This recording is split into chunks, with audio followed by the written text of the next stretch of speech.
রাজবাড়ীর দৌলুদিয়া ফেরিঘাট এলাকায় ফেরিতে উঠতে গিয়ে যে বাস দুর্ঘটনাটি ঘটেছে সেই দুর্ঘটনার 6 থেকে 6.5 ঘন্টা পর কিন্তু যে নিমজ্জিত যে সৌহার্দ্য পরিবহনের যে বাসটি সেই বাসটিকে কিন্তু উপরে তোলার যে প্রচেষ্টা সেটি কিন্তু করা হচ্ছে। আমরা দেখতে পাচ্ছি যে বাসটির অধিকাংশ অংশই কিন্তু হচ্ছে পানির ওপরে তোলা হচ্ছে। ফায়ার সার্ভিসের ডুবুরি দল এখানে কাজ করছে।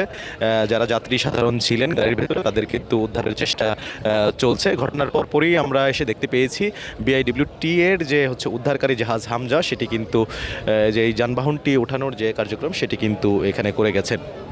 আমরা যদি একটু জানিয়ে রাখি, সৌহার্দ্য পরিবহনটি আজ বিকেলে কিন্তু কুষ্টিয়া জেলা থেকে ছেড়ে আসছিল। এটি কিন্তু রাজধানীর দিকে যাচ্ছিল বলে আমরা জানতে পেরেছি।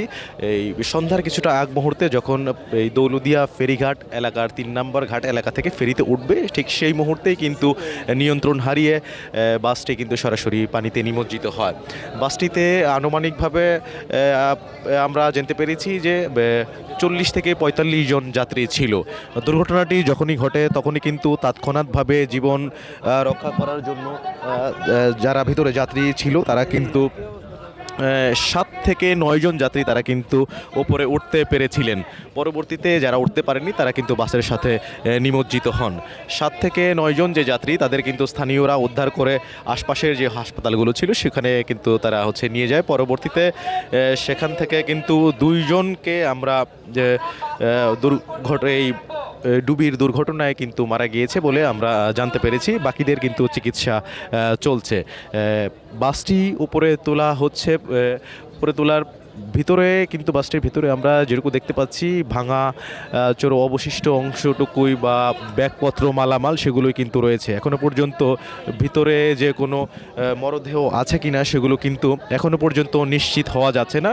পূর্ণাঙ্গ বাসটি উপরে উঠলেই আসলে নিশ্চিত হওয়া যাবে। আসলে এই ঘটনাকে কেন্দ্র করে বিআইডব্লিউটিএ টিসি স্থানীয় পুলিশ প্রশাসনের লোক এবং কি হচ্ছে সেনাবাহিনীর সদস্যরাও কিন্তু এখানে উপস্থিত হয়েছেন। এই যে দুর্ঘটনা সেই দুর্ঘটনা টির কারণ নিরূপণের জন্য কিন্তু তদন্ত কমিটি গঠন করা হয়েছে। এই তদন্ত কমিটি কিন্তু দ্রুত এই দুর্ঘটনার যে কারণ সেটি কিন্তু দেশবাসীর সামনে উপস্থাপন করবে বলে আমরা জানতে পেরেছি।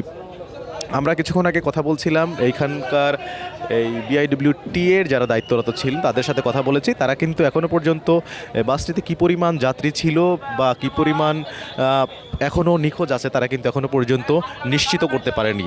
আমরা আপনাদের আরেকটু বিষয় জানিয়ে রাখি, বাসটিতে যেই যাত্রীগুলো ছিল এর বেশিরভাগ যাত্রীই কিন্তু হচ্ছে জীবন রক্ষা করার জন্য যখন বেরোয়ার চেষ্টা করে বা হচ্ছে নদীর যে স্রোত এই স্রোতে কিন্তু তাদের ভেসে যাওয়ার কথা।